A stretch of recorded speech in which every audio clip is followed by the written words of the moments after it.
everybody and welcome back to my channel. My name's Amber. If you're new, welcome. I do university videos and I post every Tuesday. Today I'm going to be talking to you about what I would tell my first year self. I know quite a few of you are already in first year at the moment, so I think this advice would be like perfect timing for you. Obviously you've been there for a couple of months, you're probably getting a bit settled, which I think is the perfect time for some advice because you're now finally finding your feet, because I feel in the couple first weeks you kind of get bombarded with advice and it's a bit overwhelming. So I'm coming to you now when everyone's a bit more chilled and ready for it. First thing I want to say, I'm wearing a top because sounds really great. I'm wearing a top, yeah, congratulations.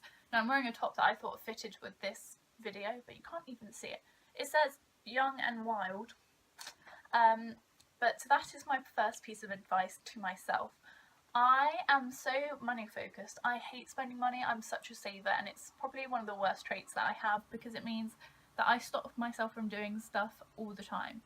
Like if I want to go out, I'll be like, oh no, because that's like a week's worth of food for one night. That's how I kind of break things down in my head. So it means quite often I stay in and I don't want to do much. And I'm getting so much better. Like over the summer I didn't save anything. I went out for lunch, went out for brunch, went out for breakfast, and I never do that. And like I never go to coffee shops. I went to coffee shops all the time. So just little things that I would stop myself from doing, I did. So I'm pretty happy with that, pushing my boundaries a bit. So my first piece of advice would be to go out and have fun, because first year is a bit crazy. But I mean, second year and third year can be too, but it just means you've got more work, and first year doesn't count towards your final degree.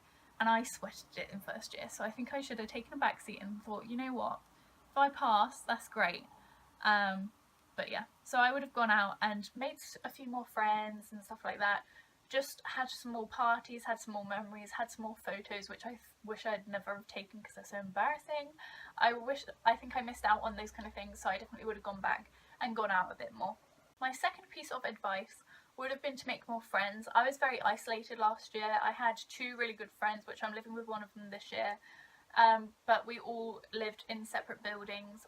One of them even commuted from home, so it was quite difficult to meet up and just hang out for the evening, so we didn't really do that, which meant when I would finish university, which I had for 2 hours a day, I would come home and binge watch Grey's Anatomy and other various episodes like One Tree Hill, and just get a bit depressed because I'm not very good on my own. I love being around people, so it was the worst case scenario for me.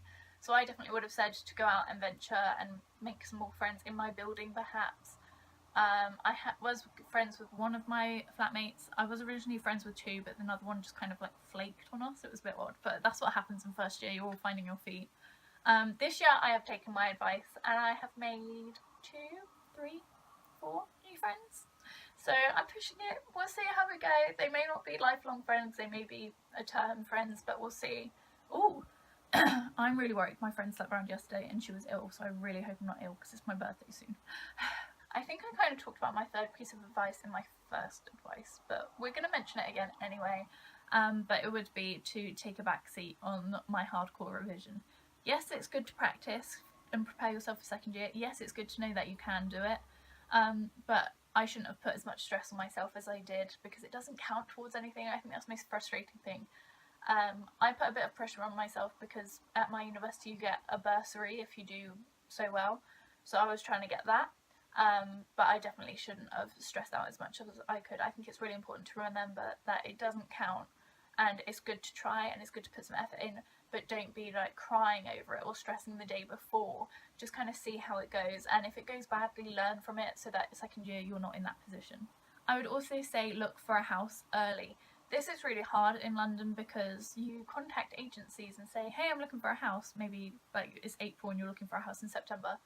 And they all laugh in your face because that's not how London works. London works like a week before. So, but I do know there were some students in my university who managed to get a house before summer came. So I would recommend doing that because we didn't, and we ended up having, well, I didn't luckily, my flatmate, my housemate, lives 40 minutes away, so she commuted in and out. But she looked at around 4, 5, 6 houses a couple of weeks before we were planning to start uni. I moved in during Freshers Week, so I missed out on Freshers this year, which is fine because I'm not really a fresher. But I'm reading texts as it comes up. I'm very sorry, I've got my phone like behind it and I can see it keeps flashing.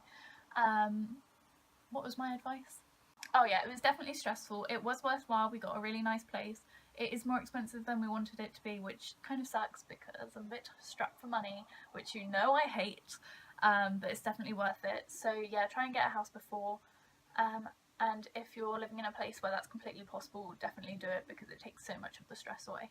Oh, my next piece of advice, I think I've mentioned in a video before, but just like briefly. Don't answer every question because you'll get stuck with it for the rest of the year. I'm one of those students, like primary school, they'd ask a question, I'd be like, I know the answer, pick me, Like I'm such a nerd, honestly.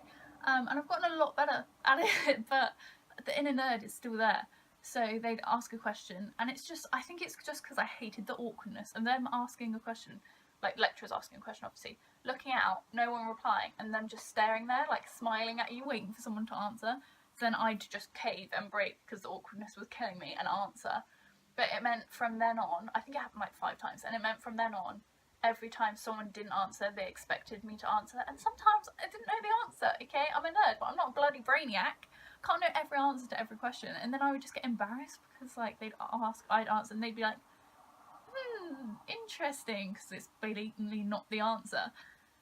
So yeah, I'd say answer ones that you're confident on, answer a few times. It's great to participate in lectures, but just make sure that the lecturer doesn't take advantage of you and embarrass you in front of like 100 other students. My third, fourth, I don't know what number we're on. My next piece of advice, I actually did, which was great, but I want to say it because to all the first years out there, if you can, find on your last day, like when you're moving out, find a trolley or something with wheels to stack your stuff in. Oh, but me, I was really lucky in that my building was attached to a Sainsbury's, and oh, what is wrong with me? And they have rollers outside, which are like little cages. Where's my dishwasher? If you can hear my dishwasher, I'm sorry. They have cages with wheels on, and we snuck it into my lift and took it upstairs. And it meant we could pack up my whole room in 2 trips, which was insane. My mum's very good at like the whole packing thing. She's got an eye for what can fit in what. But yeah, that was really good, and it saved so much time. So if you manage to spot a trolley or something with wheels on the way to pack up your university, use it because it is a real time saver and means that you don't end up like dropping your pillow down the lift or anything embarrassing like that. I think that's all the advice I have for myself last year. So hopefully you have learned from it and can take some of the advice on, and I hope you're not overwhelmed by my rambling. If you have any more advice, or if I think of anything when I'm editing this, but if you think of anything, please leave it in the comments because I really want this to become a community where students can share advice with one another, because there are forums for it, but I think YouTube is a way more interactive way to do it. So please start a discussion down below because that would be fab. If you have liked this video, give it a thumbs up if you prefer my chattier versions rather than me like reeling off. And if you're new, don't forget to subscribe. I do videos every Tuesday, which I've already said, and sometimes there's a cheeky video in there somewhere. So yeah, thanks very much for watching. Bye!